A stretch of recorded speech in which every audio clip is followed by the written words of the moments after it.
Merci de nous suivre, mesdames, messieurs, bonjour et bienvenue aux informations. Patrouille mixte dans les 6 communes du district de Bamako et environ. Ils étaient 300 éléments des forces de sécurité mobilisés pour cette opération de grande envergure. Leur mission, traquer les malfaiteurs et assurer la sécurité des personnes et de leurs biens. L'opération a conduit à l'interpellation de 147 personnes pour faute de pièces d'identité et 60 véhicules saisis qui n'étaient pas en règle. Moussa Fane est allé voir. Ces verbères qu'il faut de patrouille de grande envergure a été donné au groupement mobile de sécurité. Une patrouille de grande envergure organisée sur instruction du ministre de la Sécurité intérieure et de la Protection civile, avec pour mission, pour vous, de procéder à la fouille systématique de tout véhicule suspect et des occupants. L'opération qui a mobilisé une trentaine de véhicules de patrouille a vu le déploiement de 300 agents de la police, de la gendarmerie et de la garde nationale. Les différentes équipes ont alors pris d'assaut les grandes artères de la capitale. Plusieurs noctambules ont apprécié cette sortie des forces de sécurité.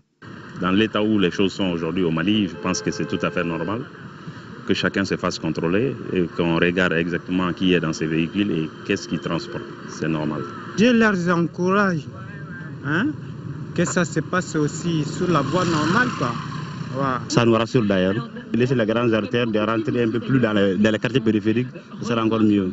Chaque engin saisi est conduit dans un commissariat du secteur d'intervention. Les véhicules qui ne sont pas en règle, ils seront mis en fourrière. Les mises en circulation seraient conditionnées aux pièces manquantes. Ceci rentre dans un cadre global de sécurisation des personnes et de leurs biens, de sécurisation des étrangers et de leurs intérêts, dans un cadre global de sécurité par rapport à la situation exceptionnelle que connaît le Mali aujourd'hui. Au total, 147 personnes ont été interpellées pour diverses raisons et 60 véhicules saisis pour faute de pièces. Le ministre de l'Agriculture vient de boucler une mission de 2 jours à Séléngué. Baba Berté était allé se rendre compte des difficultés que rencontre l'Office de développement rural de Séléngué, ODRS, et parmi les problèmes, la dégradation des ouvrages d'irrigation et le manque d'eau et d'électricité en période de décrue, notamment à Maninkura. Le ministre a également rencontré les acteurs impliqués dans la gestion de l'ODRS. Envoyés spéciaux Daouda Kone, Aloubé Kone, Agali Agissa. La zone d'intervention de l'Office de développement rural de Séléngué, ODRS, couvre 2 périmètres d'une superficie totale de 2294 hectares répartis entre 4422 exploitants. Les stations de pompage et de vidange en passant par le canal principal d'irrigation du périmètre de Séléngué sont les ouvrages visités par le ministre. Un constat se dégage de cette première étape de la visite du périmètre qui attend un investissement de 3,210 milliards de francs CFA pour sa réhabilitation et son extension. Les difficultés d'ordre technique, c'est que nos infrastructures hydro-agricoles sont dans un état de délabrement total. Et pour relever ce défi, il faut une nouvelle politique, c'est de la mobilisation des ressources financières. À Maninkura, deuxième étape de cette visite, les attentes sont encore plus préoccupantes. Au niveau de Maninkura, on a confronté à un problème de déficit d'eau. Surtout pendant la contre-saison. Cette question me semble liée naturellement à la réalisation du seuil de Kourouba, qui permettait d'alimenter l'ensemble du périmètre avec les techniciens. Nous aurons des séances de travail et pour envisager les solutions possibles qui permettent de corriger à la fois les soucis que nous avons au niveau du périmètre de Séléngué, et ensuite résoudre ici les problèmes que nous avons au niveau de Maninkura. Les coopératives des femmes étuveuses du riz de Séléngué et maraîchères de Maninkura ne sont pas restées à marge de cette visite. Le manque d'équipement et d'eau sont les difficultés évoquées lors de la rencontre avec les membres de ces 2 coopératives. Autre temps de cette mission, la visite des blocs administratifs de l'ODRS et Villa Haute en Sentier. C'est notamment la réunion technique qui a regroupé tous les acteurs impliqués dans la gestion de l'ODRS qui a mis fin à cette visite de 2 jours. L'association Plus Jamais Ça a procédé hier au lancement de ses activités au titre de l'année 2013. La cérémonie a été marquée par une conférence-débat sur le rôle de la jeunesse dans la gestion de la crise actuelle. À travers ce thème, la jeunesse malienne entend jouer le rôle qui est le leur pour sortir le pays de cette situation. Au cours des échanges, il a été aussi question des élections à venir. Et pour plus de précisions, nous allons donc écouter le président de la dite association, Idrissa Koulibaly. Il est au micro de Mohamed Diarra. Le Mali a traversé d'énormes difficultés ces dernières années. Et nous, les jeunes, je pense que nous n'avons pas été à mesure de jouer le rôle qui devrait être le nôtre. C'est pour cela que nous avons pris la conscience aujourd'hui que malgré la crise que le Mali vient de traverser, la jeunesse, il appartient à la jeunesse aujourd'hui de se regrouper, de s'unir et de comprendre qu'est-ce qui s'est réellement passé, et afin qu'on puisse se donner la main, afin que plus jamais ça, que ce soit les problèmes qui nous ont conduits à cette crise-là, afin que le Mali ne puisse plus connaître ces soubresauts.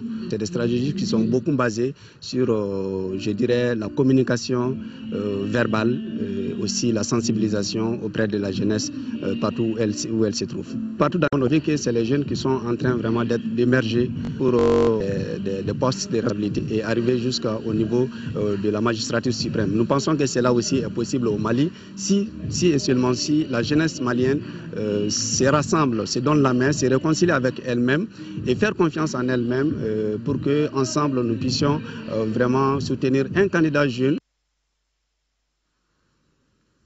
En 5e région, l'association Agir pour le Mali et son partenaire ACEP en France viennent de faire don au 6 SESCOM de la commune de Mopti.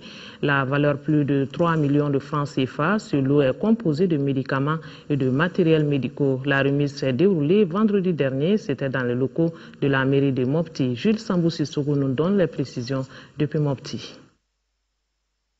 Ce lot de médicaments et de matériels médicaux est composé de nystatine, de doliprane, des allèges, entre autres, gracieusement offerts par l'association Agir pour le Mali et son partenaire français ACEP. Aussi, c'est comme de la commune urbaine de Mopti. Coût global, plus de 3 millions de francs CFA. C'est l'eau de médicaments qui est parvenu à mes collègues du travail de l'association de la France. J'ai pensé directement à ces temps durs que ma ville natale en a besoin. Je pense que c'est quelque chose qui peut être continuel. C'est AZEPT qui se trouve en France et moi-même mon association qui est Agir pour le Mali. J'adresse toutes mes félicitations à l'association dont il représente pour ce geste combien significatif à l'endroit des SESCOM de Mopti et à l'endroit de la commune urbaine de Mopti. J'ai invité les bénéficiaires à une gestion transparente. En recevant cette donation, les présidents des SESCOM et les chefs de quartier bénéficiaires ont salué les généreux donateurs et assuré que bon usage sera fait de ce geste de citoyenneté. Action de solidarité toujours, la radio privée Nieta de Bamako, de concert avec ses auditeurs et les élus de la 3e région, apportent leur soutien aux habitants sinistrés de Tondjila dans la commune rurale de Niena suite aux querelles fraticides qui ont opposé les Diallo aux Sangaré de la localité. Le don est composé d'un important de produits divers, un important lot donc de produits divers. Au Artem Sikasso, le reportage de Fatoumata Diallo. Le convoi humanitaire qui vient de fouler le sol de la 3e région à destination de Toula dans la commune rurale de Niena est le couronnement de l'alerte d'assistance lancée à Bamako par la radio privée Nieta suite à l'incident douloureux survenu entre les Diallo et les Sangaré de la localité. D'incident qui a entraîné une perte en vie humaine, des concessions brûlées et les champs entièrement détruits avec interdiction formelle de cultiver a plongé le village de Tondjila dans un véritable sinistre. D'où la motivation à l'origine de ce convoi humanitaire de 5 camions semi-remorques contenant 50 tonnes de produits divers. Sur 100 cases, il y a au moins 80 qui ont été brûlés parce que c'est des chaumes de paille.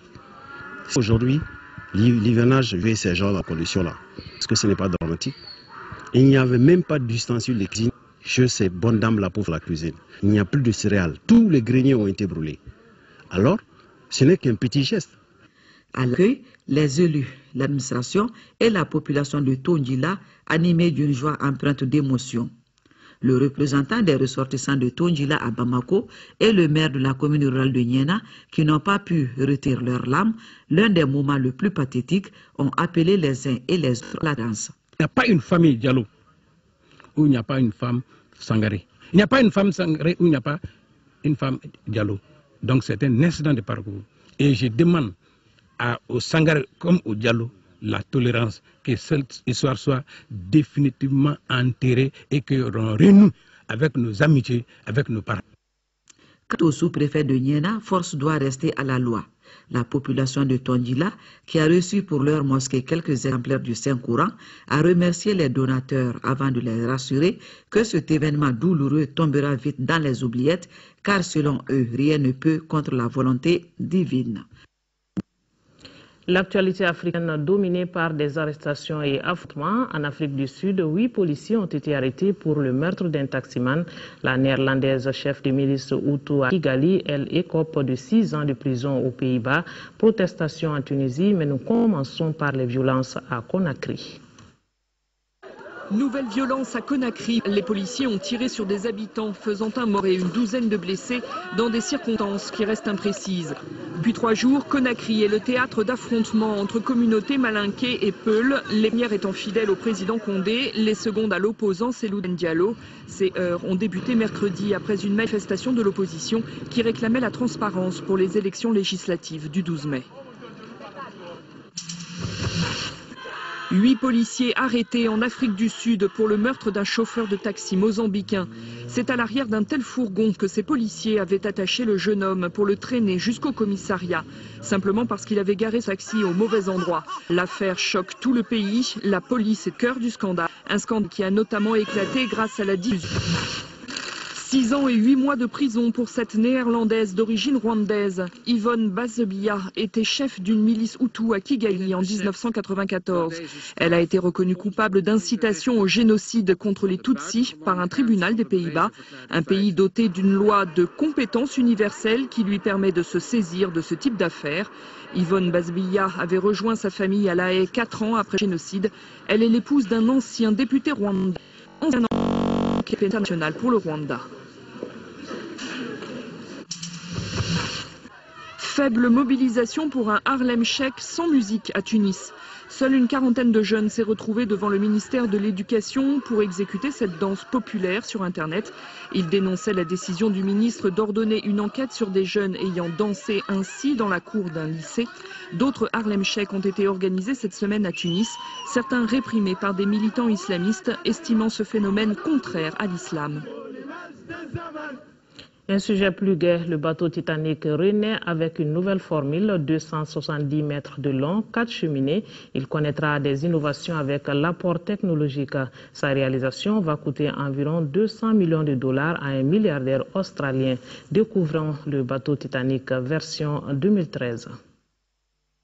La ressemblance est frappante. Avec ses 270 mètres de long, ses 4 cheminées et ses 9 ponts, le Titanic 2 sera la copie conforme du célèbre paquebot qui sombra au large de Terre-Neuve le 14 avril 1912. À l'origine du projet, ce milliardaire australien. Son rêve, reconstruire un navire en apparence semblable au Titanic, mais avec quelques apports technologiques. Le bateau aura la même apparence mais sera construit différemment. La coque sera en acier trempé par exemple. Le bateau n'avancera plus grâce au charbon mais grâce au diesel et à l'électricité. Nous conservons tout de même les 3 hélices car elles étaient sur l'original. Côté décoration, pas question de dénaturer le style des années 1910. Clive Palmer a convoqué des historiens pour épauler les décorateurs en charge du Titanic 2. Même si le milliardaire refuse de donner le montant précis de ce chantier, on l'estime à 200 millions de dollars. Chez les proches des survivants du naufrage, ce projet ravive de nombreux souvenirs. Je vois cela comme un hommage aux passagers du Titanic qui ont péri et à ceux qui ont survécu. Je pense que peu de gens accordent de l'importance à ce qu'ont vécu les survivants. Je sais que mon arrière-grand-mère pensait chaque jour au naufrage. Elle racontait que les sons les plus horribles qu'elle ait jamais entendus étaient les cris des passagers jusqu'à ce qu'ils cessent. Le Titanic 2 sera construit à Nankin par un armateur chinois. Sa première croisière devrait avoir lieu en 2016. Les passagers embarqueront à New York, à destination de l'Angleterre. Sport football, Coupe de la Confédération, l'Union sportive de Bougouni est qualifiée pour les 16e de finale de la Coupe CAF. Hier, elle a battu l'Unisport au Camp du Cameroun par le score de 2-0. Le résumé de la rencontre avec Siragatou Sissi. L'Union sportive de Bougouni est en 16e de finale de la Coupe de la Confédération saison 2012-2013. Une grande première pour ce club de 2e division du Mali. Qui l'aurait cru? Déjà victorieux à l'aller 1-0, notre représentant a confirmé son excellente prestation. Tous les feux étaient au vert pour l'USB, comme la couleur de son maillot. Sans être brillants, les joueurs de l'US Bougouni ont profité des largesses de l'équipe camerounaise de l'Unisport du Haut-Cam pour frapper au bon moment. Mintou Doucouré coupe la trajectoire d'un coup franc tiré par le capitaine Boubacar Konaté à la 30e minute. Et à la 42e minute, Issoufa Kamara prend de vitesse son vis-à-vis et bat le portier de l'Unisport 2-0. La charge était lourde à porter pour les visiteurs. En seconde période, l'US Bougouni étouffe à nouveau l'Unisport mais ne concrétise pas. Score final 2-0. L'USB se qualifie avec brio pour les 16e de finale de la Coupe de la Confédération. Une soirée de rêve comme celle-là, Bougouni l'avait vécue en son temps, mais sur la scène nationale. Les jeunes gens étaient très volontaires d'abord et ambitieux. Les jeunes ont mouillé les maillots et je les félicite vraiment. Et quand on a raté la montée, vraiment on va essayer de rester les pieds à terre. Je pense que Bougouni a mérité largement sa victoire. Ils ont voulu gagner plus que nous. Ils ont marqué les buts au bon moment. Et je pense que nous avons failli parce qu'on n'a pas joué notre style en première mi-temps. Je crois qu'en deuxième mi-temps, je préfère être positif et regarder beaucoup plus la deuxième mi-temps pour l'avenir. La lune de miel continue pour l'Union sportive de Bougouni. Au prochain tour, elle rencontrera le vainqueur du match, Power Dynamos de Zambie, Air Dakala d'Angola. Match aller à l'extérieur le week-end des 15, 16 et 17 mars. Félicitations à Bougouni et bonne chance pour le reste. Et c'est cette page sport qui referme ce journal. À 20h, Dessissoko sera là pour la grande édition. Nos encouragements et notre soutien à l'armée nationale et tous ses alliés engagés dans la libération totale du Mali. Merci de votre attention. Bonne suite de programme sur leur thème et bon dimanche.